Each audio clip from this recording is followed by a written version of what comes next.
Hey everyone. Okay, so let me make sure this is working. Okay, great. Okay, so today I am going to be addressing the people that may be in a place of feeling like they can't have a better life, like their life's not going to get any better. I'm going to be sharing four low points in my life and how I am still here better than ever, how I've used them to my advantage, and how these low points in our lives can actually be really strong, pivoting points in our life and can create so much needed clarity in our lives that we might not appreciate at the time when we're in it. But once we're out of it, things sort of shift and we can see the benefit once we're out of it. So I'm going to be sharing the four lowest points in my life and how I hope that this can help people that are in that place right now, kind of feeling that they maybe their life can't get any better. So for those of you who don't know me, my name is Ashley Lizzie. I'm a life coach for moms who are determined to rise, determined to have a better life, determined to go after their dreams and goals and show their kids what's possible whenever we lean in to ourselves, to our intuition, and really go after it and not stop at anything and not let anything get in the way of what we want out of life and the life we want to create for ourselves. So, you know, our mistakes in life, and I say mistakes lightly, okay? But they do not define us unless we let them. But a lot of times, we often feel like everyone is judging us, mostly because we're judging ourselves. So whenever we're judging ourselves, we're kind of, we feel like we're not worthy. We feel like we don't have any confidence. We are kind of taking our own power away. So we usually feel ashamed. Sorry, that's my cat. He sounds like a dying walrus sometimes, but it's just his voice. Anyways, we usually feel ashamed, we feel small, we feel unworthy, we feel pissed off, we feel in denial or, confused and defeated. So whenever we're in that place, we have a lot of this negative energy going on in our bodies and our lives. We're creating more of that in our reality. Like it's like a downhill slope, right? But whenever we interrupt that judgment with curiosity, we have the ability to change the story that we're telling and the story that is coming on the outside of our lives and in our reality. So, it's basically saying like asking yourself, why was I broke? Instead of judging myself for being broke, because whenever you ask a question, you get answers. So it's more of like, what was I believing that led me to be in that place? Okay, what story was I telling myself that led me to be broke? Okay, so while I struggled for a while to share my story with people, to share all of these, low points in my life that I don't want anyone to know, right? I was undoubtedly not, harnessing my full potential and my full power by telling it because the sharing this transformation and sharing this powerful story, you know it's oftentimes our stories are a page in someone else's survival guide. Okay, and it's nice to know that we're not all alone. So a lot of times we choose to suffer in silence and we don't have to. Okay, whenever I created my brand and my company, it was for the reason, one of the reasons was because we need a place to understand that no matter how low our life may feel or what places we may be in, we can always create better. We can always take that and create the complete opposite of it. So we don't have to suffer in silence. We can work through life together and lift each other up. Which is again what I do with my community and my clients. So I've learned that, when it comes to these hard, low situations in our lives, the only way out is through. And whenever we move through it, we're able to learn from it. We're able to move past it. We stop staying stuck in the story and stuck in that reality that we don't want. Okay. So here are four, big low points in my life. Number one would be, whenever I was 17, I had panic disorder. for 2 years, this brought my life to a complete halt. Um, I felt number 1, I felt defeated. I felt dependent on others. I was really dependent on my ex because, I just needed to be around someone all the time because I just wasn't strong enough to like literally like keep myself focused on anything. I mean, I was a disaster, like complete disaster. And for me, I was never dependent on anyone. I wasn't raised to be dependent on anyone. So this made me feel like a complete just utter failure. Okay. Like I was failing at life. Like that feeling of like me depending on someone was just terrible to me. I had no clue what was going to happen to me. I literally couldn't drive. Like I would not drive at the time because I was just, my panic attacks were so bad. Um, my parents weren't around to help for with any of this.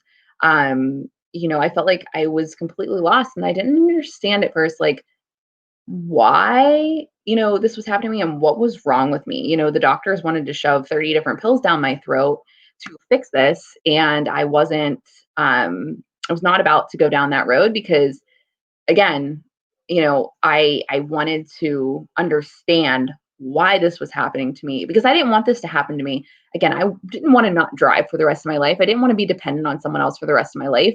And there were a lot of people around me saying, "Oh, well, this could benefit you if you're this way. You could stay this way." And no, that's not me. That's not who I am. And there's a lot of other people that kind of, can I'm sure share that same feeling of I'm not going to let this stop my life, right? You're not going to let this take you down, right? I was 17 years old, guys, you know. Um and for having people tell me, oh, just let it go, you'll be fine. Just settle basically is what they were saying. Okay, so on the coming out of that, yes, it took me 2 years to get through it, and I got better and better as I started to ask more questions and try to understand what was going on and get the proper help that I needed, not a cover up fix, right? So, coming out of this, it made me start my healing journey. It kept getting better and better, and I decided to overcome it, and eventually it stopped. I worked through it. And again, the only way out is through. So as I was working through these things, I realized that the reason that it was happening was because I suppressed my emotions for 17 years through my childhood and of all the crap that I went through in my childhood. I was suppressing all of that. So inevitably, after I graduated high school and I wasn't distracted, I basically, because I didn't go to college right away or anything like that, so I wasn't distracted anymore, and I basically had time to be and to be still, and everything exploded. Okay, and that's what happened. I had so much calm in my life. Again, I didn't have my parents around me. I didn't have all of this, the madness, and I just was able to sit with me. And as some people may think that that's a scary thought, but I am very grateful now that I'm on the other side of it that it happened. Yes, I thought I was dying most of the time. I mean, it was terrible. It was a really hard 2 years, and I didn't know what was on the other side of it. I really didn't. Because it took me a while to figure out what was wrong with me, what is going on. So being in that type of situation was a really low point at a very young age. And I had a little bit of depression with it, but not anything, crazy at that point. So I'm grateful for that. But, it was something that I went through and it was really shitty. But you know what? I came out of it and I came out on the other side as a completely healed person because I gave myself the time to deal with the emotions that I wasn't dealing with for 17 years. And that's something that a lot of people don't want to do. And this is why you see whenever people get older is, midlife crisis and all this stuff and meltdowns and mental breakdowns and stuff. Because people who do stay distracted and don't give themselves that time, to or even realize that they need the time to kind of just be themselves and allow things to just flow out and heal. Okay. So a lot of times, you find that's why people numb themselves with alcohol, with drugs, with addictions, with many different things, with working, like all the things. Um, so that's why I'm very grateful that at a young age I was able to move through that and not go the other way because that could have affected my life undoubtedly forever. So the second low point in my life was being so broke that we literally had to pay for gas with pennies. This was a direct result of where my mindset was, with money.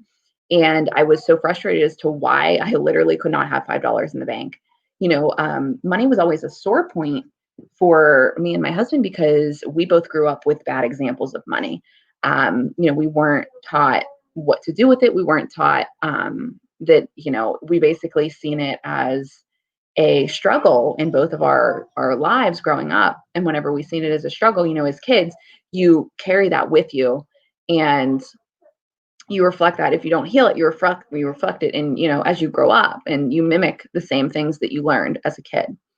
So I was always asking why I was constantly deciding between food and utility bills, why I couldn't afford to, buy my son all of these, cool things that I wanted to buy him. It was painful watching others similar to my age just skate by. I was like 22 or 23, no, probably 23 at the time.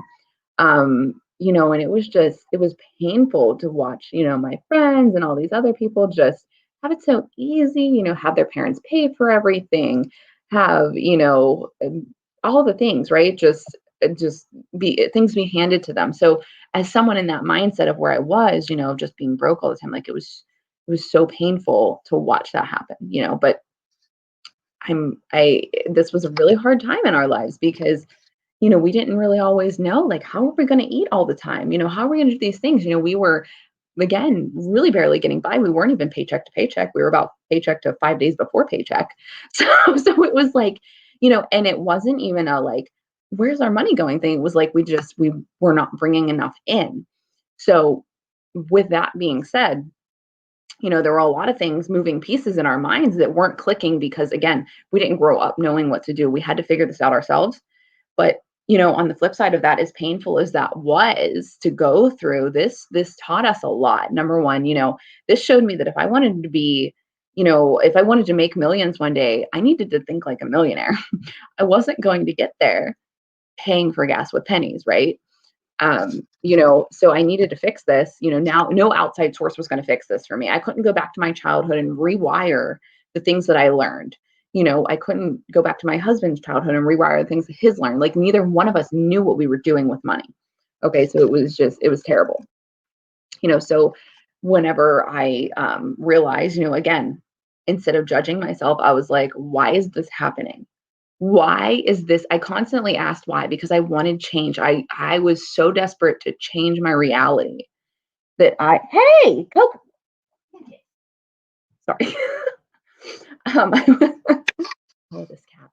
I was so desperate, to change my reality that I invested um, in a coach that focused on, our money mindset, and the game changed. And I think I took some of our tax return money or something, and I invested in it because I knew that I needed to change it, and it wasn't going to change itself. So I found the money. I found a way because I craved, I craved that a different life, and I was, again, stopping at nothing to get there. So again, I once working with that coach, I worked on my mindset, and the game completely changed. So I also knew that, you know, I was going to go further than those people who were seemingly skating by right now, and things being handed them and all this stuff because, you know, I I was not settling, I wasn't settling for this, oh, I have a nice paying job, whatever, like all these things. I wasn't settling. I knew, again, that I wanted to make millions one day. I knew that I wanted to do all of these things and live this life, this abundant life. And I wasn't going to get there with a broke mind. So, I realized that, I would choose that path all over again. Um, Over going to a 9 to 5 every day, and settling for the rest of my life because it, I learned so much from it. And again, being in it completely sucked. But again, I replaced the judgment with curiosity, and I just kept going, and I kept asking myself the hard questions. Why the F can I not have $5 in my bank account all the time? Like, what is going on? Why can't I afford to pay for parking? I can afford to go somewhere, but I can't afford to pay for parking. Like, I had to choose between well, we can't go right here right now because we need to have gas to get to work the rest of the week. Like, you know what I mean? These things, I again interrupted that pattern with why is this happening? Why is this in my reality? Okay. So again, it shifted everything. So after that, the third really low point in my life was, and these are all kind of in like order of when they happened, was having to stay with my in-laws. So during this time, um, this kind of all evolved into needing a place to live, and we stayed with my in-laws for a little while. This was a very, very low point in my life. And at the time, it was like it was such a all in all, it was such a traumatizing experience, and we had to heal from it like a lot. However, there was only two people at the time that I really shared this experience with, what was going on, because again, I was ashamed that I was in this position. I felt like I had been defeated, like completely just defeated, and like, what the F, as I was working through all these issues in my head, and implementing the things that I was learning and all these things, I felt like I had been completely defeated. And then I get into this position and I mean, it exploded. Okay. Um, and on top of that, like we were living in this house that was a narcissistic house completely. Like, it was like literally being a prisoner in our own room. Like we came out basically when they were sleeping, when they weren't home, because it was just it was not a good experience. I mean, we kept our food like on the roof in a freezer bag, literally, like because it was just to have these interactions, it was traumatizing. So it was more of, they kept overstepping our boundaries, with us, with our son, with all the things, kept making comments about me being a bad mom, manipulating, controlling. It was terrible. And I got a very good view of what my husband grew up with. Okay. So it was it was a traumatizing, I want to say it was 6 months. It was a traumatizing 6 months, maybe not even, but whatever period of time it was a traumatizing period in our lives. And this was something that, like, I didn't want to tell anybody that this happened, because I'm like, oh my God, this is terrible. How did I get up here? How did I end up here? And then I started connecting with other people that, like, they're like, yeah, we've been there too. We had to stay with my in-laws too, like we did this. And I'm like, wow, okay, I'm not by myself in this. So I had some really good friends during this time that were like, it's gonna get better. So, as a result of that experience, coming out on the other side of it, my husband was finally able to break free. He had gone through a lot in his childhood. And again, I got a very good view of that. And, but once he's seen all of that kind of happen to his family, and that whatever he grew up with, because we were growing out of that, my husband was not the same person he was when I met him. um, you know, he's seen that happening to me, to him again, to his son, and all this stuff. And that was when, his wake up call was to cut all the ties. So, since then we have felt so much emotional freedom as a family, because we're not purposely putting ourselves in that arena of being judged, of being condemned, of being criticized, being put down, and being rejected, disrespected. Constantly trying to put us in a box they created in their minds of who we should be and what we should do and all the things. Okay, we took ourselves out of that position. So since cutting off all the ties, you know, I've been able to breathe in my life. My husband's been able to breathe in his life. Um, and our kids are no longer subjected to that type of emotional abuse. My husband has been finally able to heal and find who he is, instead of this, person that they created for him. So, it taught us that when people don't respect our boundaries, we must set bigger ones no matter who they are. And our family comes first over everybody else, and that's the biggest thing, because sometimes so many people are in this situation of toxic family members, and they feel like they're obligated to keep them in their lives, no matter how traumatizing it is for them, no matter how disrespectful they are for them, no matter how they, just shitty they feel about themselves. So, this is a really great example of, oh my gosh, I can breathe, and understanding that you have to put yourself first. So the fourth low point in my life was, basically failing at my first business. And I put it in a way because of that. But failure, is just on the opposite side of success. It's on the same spectrum. So I don't believe that you either fail, when you fail, you learn. And it can be a big lesson, obviously, and there could be a lot of benefits from it. Okay. So when I say failure, I don't mean it in a negative way. This was a very hard pill for me to swallow. I was always so frustrated with myself for the last like year or so, because I was watching everyone else succeed, watching everyone else's business grow. And I knew it was possible for me, but I could not seem to get there.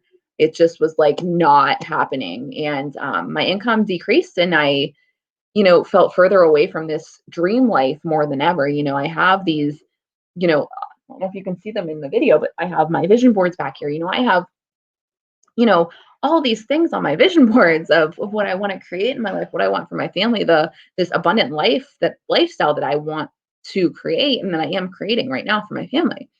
Um, but watching this happen, as I felt like I kept failing more and more in my business, um, I felt that dream slip away more and more. And it was like this slow death. Okay. And at that same time, I was having these feelings, these intuitive nudges for again a year before I actually listened to it saying, Ashley, it's not supposed to be this hard. Ashley, you need to do your own thing. Ashley, like let go, just drop it. You're fine. Like it's going to be okay. And for me, it was almost like I was losing my identity. For 4 years, I was building a business, around someone else's brand, which again, I love completely, um, but it wasn't, I was meant to do my own thing, and I knew that deep down. However, it was a very hard pill to swallow. I mean, I just cried for weeks and weeks because I knew, like, I was coming to the point where my intuition wasn't giving me a choice. It was like, Ashley, it's time to get your shit together. It's time to show the world your magic. It's time to let go of the good and go for the great. And that's really what it was about. So, once I let go, I immediately started understanding and having more clarity on my professional life. I understood, oh my God, this was just a stepping stone for me. This did not have to be my whole identity. This was just a stepping stone for, to build that entrepreneurial muscle that I already had. You know, I decided to say F my fears, and that I spent the last 4 years spinning my circles, and I decided to say, let's try something else. And whenever I did that, then I hired a business coach and I launched my life coaching business. And I was more successful in the first 3 months than I was in the last 3 years in my other business. And this has nothing to do with my other business, really. It has to do with me. Um, because again, I was watching people succeed like rockets in my other business, right? I was in a network marketing company. It's brilliant. I love it. And I think it's wonderful. Okay. Um, but again, I kept having that intuitive nudge of, Ashley, you're meant to do your own thing. Ashley, this is not supposed to be this hard. Like, and I was resisting that urge, which is why my, network marketing business wasn't growing. That's the only reason, is because I had so much resistance. And so again, once I leaned in a little bit and I started listening to my intuition, I became more successful in 3 months than the last 3 years. So that just shows you of, like, again, letting go of that fear and that good comfort feeling or your identity, and going for the great. And what can happen fast. Again, it doesn't take time, it just takes alignment. So, and I've never felt like I've been in it, like, this is the most aligned I've ever felt in my life. um so it taught me really to completely jump out of my comfort zone and just take the fucking leap and just go for it. So my dreams and goals are more important than hanging on to something that was no longer fitting me. Again, that comfort zone, it was more painful to watch my dreams and my goals get further and further away from me than it was to take that leap and just say, F it, I'm gonna bet on myself. Again, this was a hard pill to swallow, and it was, a low point in my life because I was navigating through it. And it felt like I was literally like having a like slow death of like my ego, of my dreams, of all the things, but really it was just a reworking and getting more clear. Okay. So, it was a big one. And I'm very grateful for it. I'm very grateful for all of these experiences, and what they taught me, So going through these experiences, it's made me stronger. Yes. It's given me the leverage, like this leverage of experience to be able to help people. And I earn income from it now. Right. So, it's given me the power to pull people into the future and show them what's possible as well. And it's given me a perspective of that I can get through anything, and confidence that I can get through anything, and the hope that I can pass on to other people. So you know, whenever we try to mask the discomfort that we are feeling when we are in these situations, we are also masking the healing and the transformation that is available to us. And again, staying stuck longer. And when we stay stuck longer, we just sit in it and nothing ever changes. So moving through these, somewhat limiting stories, in our minds that come from these low points in our lives, again, if we live out those stories that we learned from those low points, um, you know, we can stay there forever. But whenever we work through them, we get different results. And that's what I help my clients do. So this is really important to think about whenever you are in that low point. And if that's you right now, I hope this helps you. But yeah, it can be really really detrimental, and feeling like, is anything ever going to get better? Is my life ever going to get better? Like, can it get better? When we're in it, we're in it, and it's in our reality, and we are feeling it. We are feeling the effects of it right then, right there, and right now. And it's hard to think of, yeah, I can actually change my future. Yeah, I mean, I know whenever I was, living in my in-laws, and I'm sitting here and I'm like, what the F? Like, how the F did I get here?